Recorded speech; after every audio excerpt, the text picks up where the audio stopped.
to be here. And,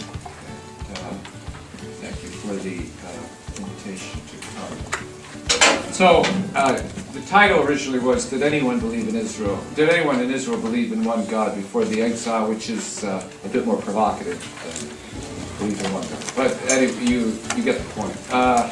The issue really revolves around this problem, best expressed by Herbert Neer in a 2000. The assumption is that early Israel, everyone in early Israel believed in multiple gods, not in just one God.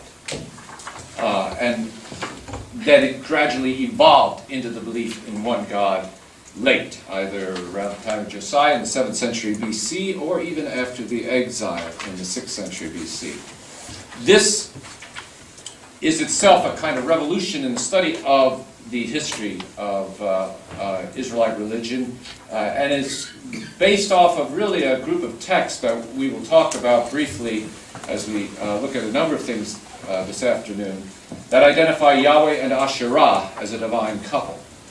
This is not mentioned in the Bible, but it is found in some ancient Hebrew texts that were discovered and published in the late 1970s and 1980s when they were reflected on. And out of this came the view that, well, really, there was never a single God like Yahweh, the one God of Israel, but there were many gods, and Yahweh eventually emerged as the main one. Now, I have to keep moving. We'll go on to iconography, and I think I have one example from iconography. The pictures. Here's an earlier picture of Baal from Ugarit, a city just outside of Canaan, north in what is today Syria, on the coast of Syria, from 1200 BC, from before the time of Israel settling in the land. Here is a picture of a goddess, Asherah, from Lachish, west of Jerusalem, holding lotus flowers, a symbol of fertility.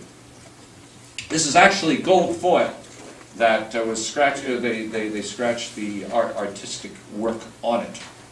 So I've come to my conclusion. The evidence from these names adds to that of the meshastele, of the correspondence at Arad and Lachish, the Kenafinom silver strips, the Jerusalem pomegranate, the Ein Gedi inscription, and the Kerbet Beit lay text that know only of Yahweh and know of specific characteristics of Yahweh. That, by the way, just happen to agree with what's found in the Bible. To this should be added the earth-filled altar at Arad and perhaps Ebal, and the absence of any clearly attested image of Yahweh, but one God being represented by those altars.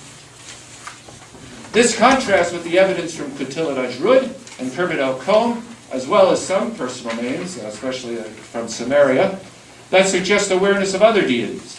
This could be supplemented by the two standing stones and incense altars at Arad, which may suggest two deities worshipped there at least at some point, and the Tanakh cult stand, where you have those pictures on the front. Even so, the abundant evidence for one deity, Yahweh, is unique in Israel and not addressed by those who deny any pre-exilic monotheism. Thus, one can see two tracks that ancient Israel followed.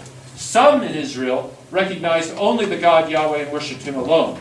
That this was often the official religion is suggested by the public faith, as found in the names and letters between military officials.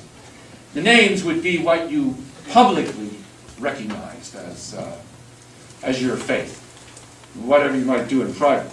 Others worshipped Yahweh along with Asherah, his wife, and other deities such as Baal. The extent to which this expression dominated is difficult to measure by the extra-biblical evidence, but it seems to have been followed more in the northern kingdom and less publicly in the southern kingdom of Judah. Thus, the Yahweh of these texts and names, supported by the iconography and cult sites that reach into earlier periods, all attest to distinctive roles and views of this one deity, Yahweh, that diverge from that of adjacent nations and their deities, and point to a belief in one God versus a belief in many gods that goes as far back as we can find written attestation outside of the Bible. Thank you.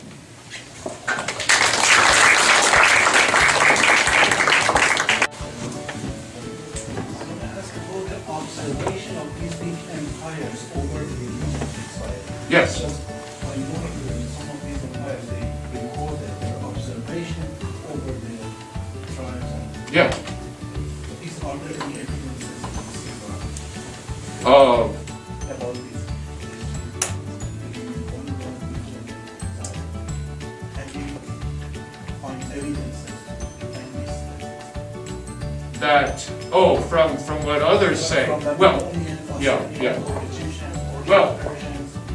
the Egyptians mention Israel once, and that is in the Merneptah stele of 1209 BC, and there's nothing religious there. It is worship more in the north, technically more in the north. Yeah, I think Yahweh, I think more deities, more variety was worshipped in the north because that was a wealthier state, and they had direct trade ties with Phoenicia and with Damascus and the Aramaeans.